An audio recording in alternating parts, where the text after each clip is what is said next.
E a musicoterapia te conectou nesse universo materno. Também. E nessa parte gestacional, o que que a música essa técnica, né, da música não é uma técnica, né, que se diz. Explica pra gente como é que funciona na gestação, Na né. gestação é assim, é uma modalidade terapêutica, né, ela pode ser existe um musicoterapeuta argentino, ele é referência mundial quando se trata de musicoterapia obstétrica.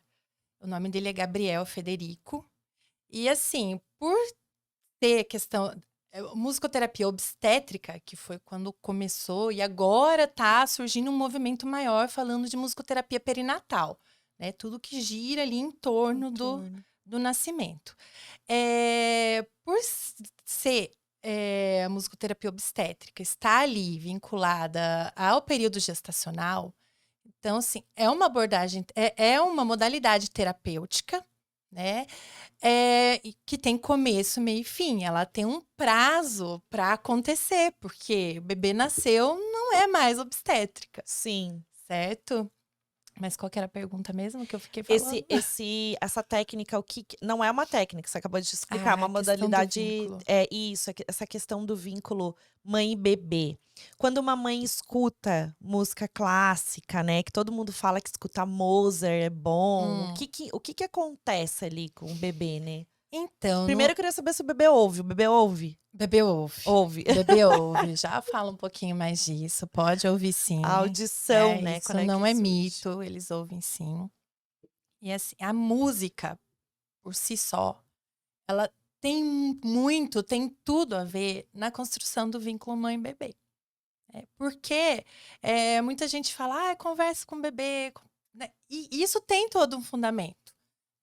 Só que por meio da música, essa vinculação, a construção dessa relação, quando o bebê ainda está sendo gestada, a música ela vai facilitar, ela vai ser facilitadora da construção desse vínculo. É, eh, mãe e bebê e o pai também, eles vão poder construir histórias, né, vão ter vivências juntos por meio da Da música, como um música. objeto intermediário aí. Isso é musicoterapia. Então, aí, isso todo mundo pode fazer. A diferença é que o musicoterapeuta é um profissional capacitado, que daí tem métodos e técnicas próprias para lidar com isso. Que É, legal. e vai facilitar isso. Como que a gente poderia dizer? Casos de gestação mais gestações mais complicadas, gestações de risco. Tem muitos casos, assim, de mães que descobrem, por exemplo, durante o ultrassom morfológico, que se trata de um bebê cardiopata. Tem toda uma questão psicológica aí, né, o que que é o bebê idealizado e o bebê real. Então vamos conhecer esse bebê real, vamos começar a Sim. trabalhar vamos trabalhar nesse vínculo.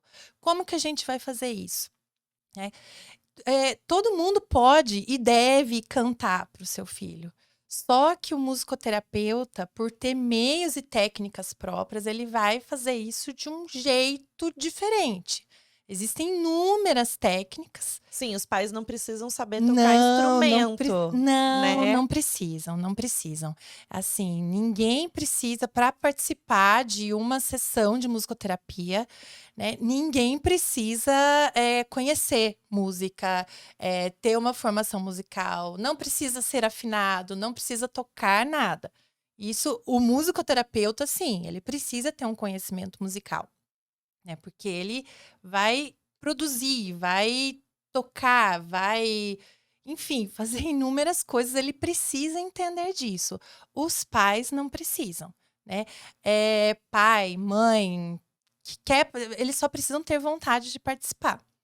E aí, assim, na musicoterapia obstétrica, né, tô falando em obstétrica agora Uhum.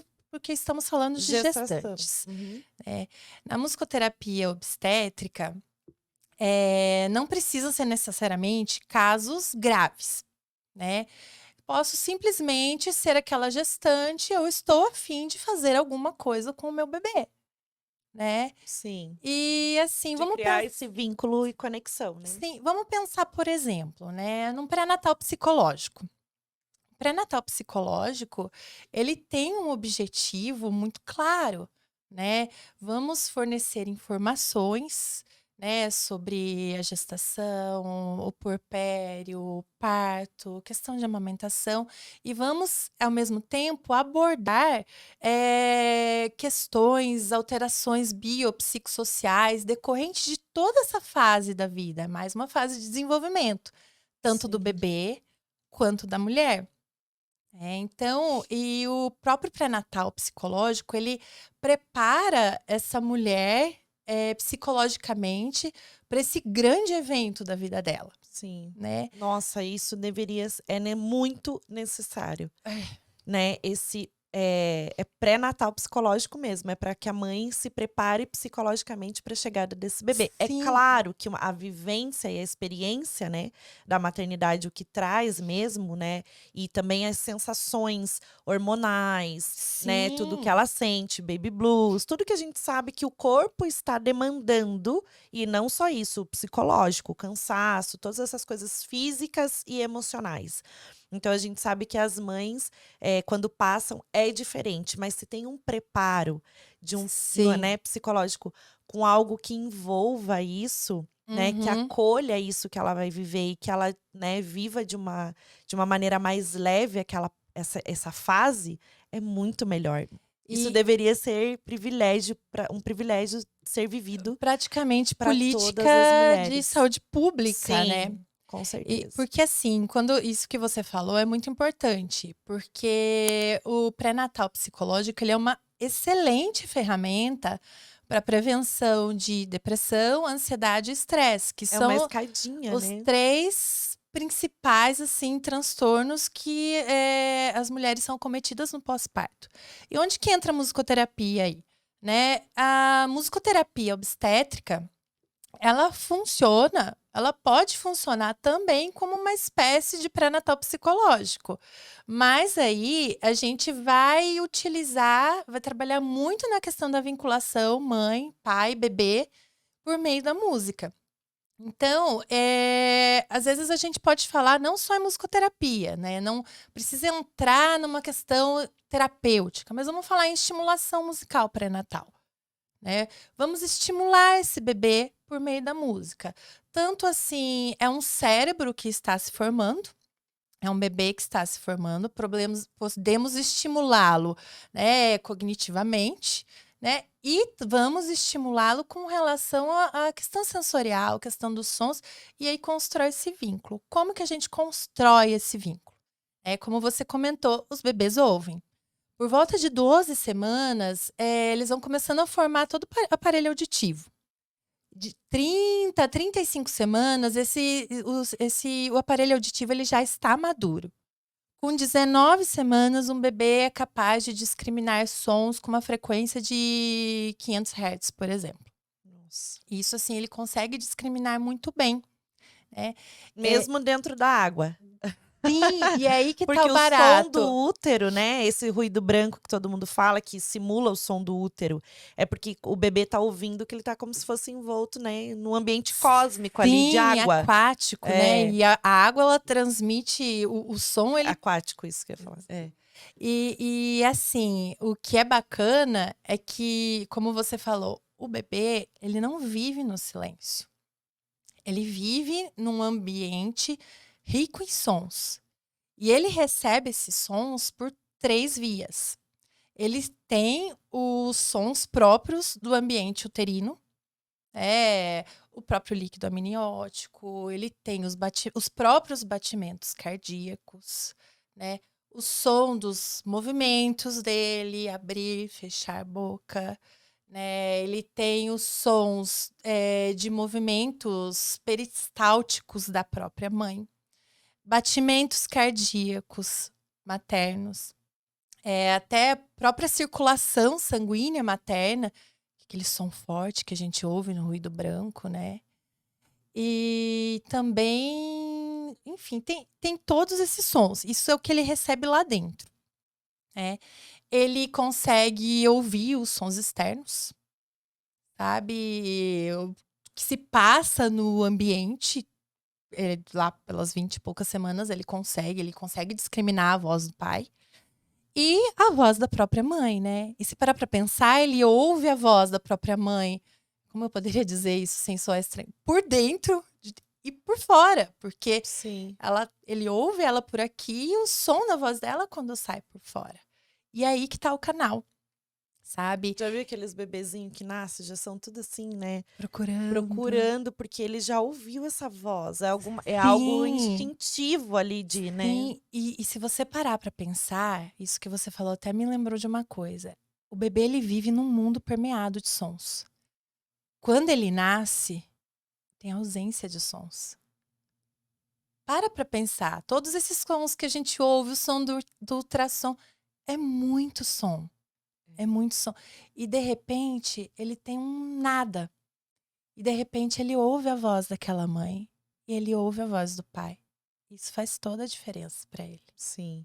Quer dizer, nada entre aspas, porque ele vai ouvir a buzina, o carro, o caminhão, Sim, todo tem esse isso caos. também. Já nasce, né, num ambiente ali, a maioria dos bebês, né, um ambiente gelado, cheio de Sim. barulho, todo mundo falando, não tem essa calma. Só que o que você, né, me despertou agora é que a gente perde a sensibilidade desses sons, de ouvir o que realmente O que é familiar. isso. Então, assim, até a gente mesmo prestar atenção, se você, né, parar pra prestar atenção num som de um passarinho, a gente não Sim. para pra prestar atenção. Não, A gente ouve outras porque estamos coisas. habituados. É. E aí, nessa ausência do que era conhecido para ele, pera lá, tem som, mas o que que é isso? O que A que tá porta acontecendo? batendo. Né? E sabe que tem estudos, vários estudos, que daí mostram assim, porque muita gente pode falar, nossa, ela tá falando da boca para fora. Não, não tô. Né? Tem evidência disso. Né? Tem vários estudos que fizeram com bebês, né, durante a gestação, que eles fizeram, usaram vários monitores e por meio de ultrassom, várias coisas, que eles apresentavam estímulos sonoros para esses bebês e estímulos diferentes. E como estava sendo tudo monitorado, diante de um som diferente, um pouco mais forte, eles observavam aumento da frequência cardíaca e também aumento da frequência cardíaca. Pera lá, que tá fugindo aqui. Ah, eles aumentavam os movimentos e também percebiam mudanças, alterações no córtex auditivo. E tinha alterações cerebrais. E a partir do momento que a cada sessão que faziam, que iam apresentando esse som ia se tornando familiar. A partir do momento que esse som se tornava familiar para esse bebê, deixava de ter alteração na frequência cardíaca, eles paravam de se movimentar e não tinha diferença nenhuma assim cerebral. O que isso quer dizer? Que ia gerando uma habituação nesse bebê. Ele ia se acostumando com esse som e dá para até inferir que tinha um princípio de uma memória. Nossa. E aonde entra o lance da musicoterapia? Os bebês ouvem, a gente conversa com eles, todo mundo pode conversar, sabe? Cantar para o bebê é fundamental. Mas a gente usa disso, se apropria disso e por meio de métodos e técnicas próprias, vamos trabalhar isso, vamos incentivar essa mãe a cantar para o seu filho. Porque os sons preferidos dos bebês é o som da voz materna e da voz paterna. Esses são os sons preferidos. Não existe som que, nossa, não sei nem dizer, assim, Sim. que bata esses sons. Voz materna e paterna. Então, em casa, as mães gestantes, né, que estão ouvindo a gente, se tiver, se cantar, se souber até, né, tocar algum instrumento, pode fazer, mas tem alguma outra técnica na prática, assim, que as mães podem fazer em casa? Eu não diria técnica, mas uma coisa que eu sempre falo assim: mãe, você canta pro seu bebê? Não precisa ser afinada, você canta pro seu bebê? Porque se você não canta, comece a cantar. né? Porque assim, quando você canta, a sua voz, ela chega para ele de muitas formas, porque o som é um pouco mais forte, ela vai chegar tanto Em por meio do vibração. som quanto Uhum. pela vibração, sabe? Então, assim, cante para o seu filho. Ah, mas eu vou cantar o quê? Canta o que você gosta de cantar.